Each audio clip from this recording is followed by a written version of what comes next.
What's the most embarrassing way you've seen someone reveal they were never actually in the military? I was at my cousin's wedding reception when this guy David started bragging about his time as a Navy SEAL. Full dress uniform, chest covered in ribbons, talking loud enough for half the room to hear. 3 tours in Afghanistan, he announced, swirling his whiskey. Classified operations I can't discuss. Lost good men over there. Everyone was impressed. Buying him drinks, thanking him for his service, asking for war stories. He ate up the attention like candy. Had to swim 2 miles underwater during one mission, he continued. Breath-holding training saved my life. SEALs can hold their breath for 20 minutes, you know. My buddy Jake, actual Marine veteran, raised an eyebrow at that but stayed quiet. We've all met guys who embellish their service records. Then David made his first mistake.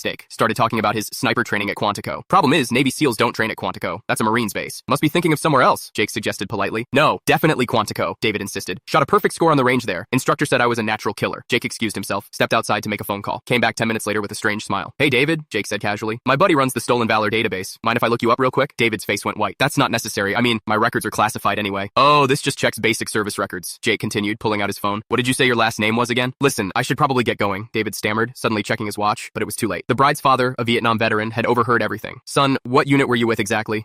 SEAL Team 6? Dead silence. Everyone knows SEAL Team 6 from movies. It's like claiming you were part of the Justice League. What was your rate? The older man pressed. David panicked. My what? Your rate. Your job classification. Every sailor has one. Oh, I was a soldier? The room erupted. Sailors aren't soldiers. SEALs would never call themselves soldiers. Guy had blown his cover completely. And where exactly did you serve? Jake added, still smiling. Iraq. No, wait. Afghanistan. Both. Multiple deployments. Which base? The big one? At this point, people were laughing. David's fake uniform was falling apart under scrutiny too. Wrong ribbons, awards that didn't exist, rank insignia upside down. The final nail in the coffin came when someone asked him to demonstrate proper military bearing. David snapped to what he thought was attention, but looked like he was posing for a photograph. That's not how you stand at attention, the bride's father said quietly. And those ribbons? Half of them are made up. This one doesn't even exist in any branch of service. David tried one last desperate lie. I was special operations. We had different uniforms, different rules. Son, the old veteran interrupted. I've been around military folks for 50 years. You're not one of us. The whole room turned against him. People who'd been buying him drinks started demanding explanations. The bride's mother, who'd been gushing about her respect for veterans, looked ready to throw her champagne at him. David bolted, literally ran from the reception, leaving his fake medals behind on the table. Someone later found out he'd rented the uniform from a costume shop. The kicker? He wasn't even invited to the wedding. Had crashed it specifically to play soldier for the night. We kept his fake ribbons as a conversation piece. Jake framed them with a note. Stolen Valor stopped here. The bride's father used the incident as a teaching moment. Showed everyone how to spot fake military claims, what questions to ask, red flags to watch for. Real veterans usually don't brag, he explained, and they sure as hell know their own job titles. 6 months later, David tried the same stunt at another wedding. Same rental uniform, same Stolen Valor routine, except this time he picked the wrong reception. Groom was an actual Navy SEAL. David got exposed in under 5 minutes and video of his humiliation went viral. Last I heard he'd given up military cosplay and moved to a different state.